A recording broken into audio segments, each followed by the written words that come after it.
Good morning all of you. तो बेटे हम जो चैप्टर कर रहे हैं डेमोक्रेटिक रिसर्जेंस, उसी में अगला टॉपिक है कमिटेड ब्यूरोक्रेसी, वचनबद्ध नौकरशाही। Committed bureaucracy means that bureaucracy which is connected with the principle and policies of a particular party and act according to the directive of the same party। वचनबद्ध नौकरशाही का अर्थ है ऐसी नौकरशाही जो किसी पार्टी की सिद्धांतों और नीतियों से जुड़ी हुई होती है और उसी के अनुसार जो है वो काम करती है। जो पार्टी सत्ता में होती है उस पार्टी की नीतियों और पॉलिसीज के अनुसार जो नौकरशाही काम करती है उसको हम क्या बोलते हैं? वचनबद्ध नौकरशाही या committed bureaucracy. Committed bureaucracy signifies the fact that it is committed not only to the ideas and principles laid down in the constitution but also to the ideology of the political party in power। Committed bureaucracy जो है जबकि संविधान के प्रति वो वचनबद्ध होनी चाहिए, परंतु वो सिद्धांत के प्रति वचनबद्ध न होकर जो पार्टी संविधान में जो पावर में होती है उसकी सिद्धांतों और नीतियों के अनुसार कार्य करती है। वो किसके अनुसार कार्य करती है? जिस भी पार्टी की सरकार होती है उस पार्टी की सरकार की नीतियों के अनुसार वो काम करती है। In communist countries like China and Soviet Sangh, जो कम्युनिस्ट देश हैं जिसमें चाइना है, सोवियत संघ है, वहाँ एक ही पार्टी की सरकार होती है, एक ही पार्टी वहाँ पर कम्युनिस्ट पार्टी होती है और ब्यूरोक्रेसी जो है उसी के प्रति जो है वो वफादार होती है, उसी की नीतियों को जो है वो के अनुसार काम करती है। Committed bureaucracy there was a single political party in the former Soviet Union and bureaucracy was committed to the objective and principles of the communist party. तो जितने भी कम्युनिस्ट कंट्री हैं वहाँ पर जो नौकरशाह होते हैं, ब्यूरोक्रेसी होती है, वो उस पार्टी की, कम्युनिस्ट पार्टी की नीतियों और पॉलिसीज़ के अनुसार काम करती है, उसके प्रति वो वचनबद्ध होती है, कमिटेड होती है। The primary aim of committed bureaucracy is to cooperate in the achievement of the party objectives. और जो पहला उसका एम होता है ब्यूरोक्रेसी का, वो होता है कि पार्टी की नीतियों या पार्टी के जो उद्देश्य हैं उनको हासिल करना कमिटेड ब्यूरोक्रेसी का ऐसे देशों में मुख्य उद्देश्य होता है। In India bureaucracy is committed to the principle invested in the constitution instead of being committed to a particular party.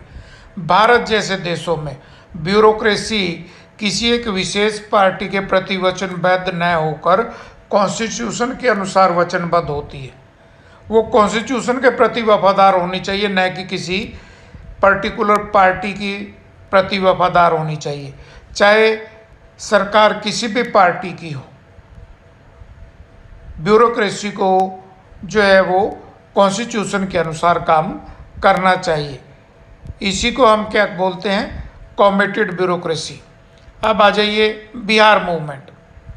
In 1974 students of Bihar came together to protest against price rising, unemployment, food shortage, corruption etc।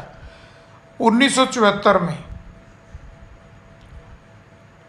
Bihar में छात्र जो है वो मूल्य वृद्धि, बेरोजगारी, food shortage और corruption, इनके खिलाफ जो है वो प्रोटेस्ट पर उतर आए, आंदोलन करने लगे, हड़तालें करने लगे।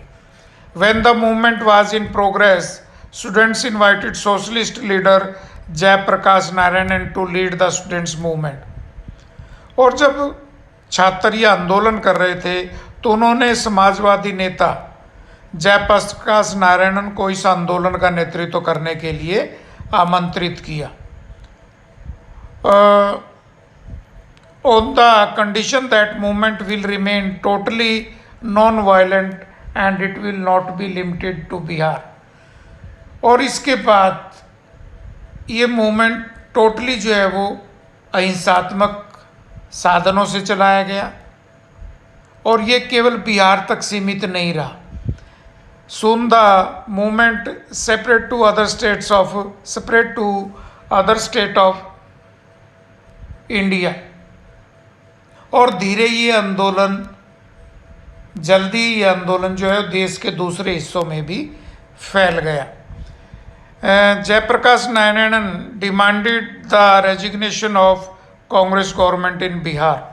जयप्रकाश नारायणन ने ये डिमांड रखी कि बिहार में जो कांग्रेस की सरकार है वो रिजाइन करे।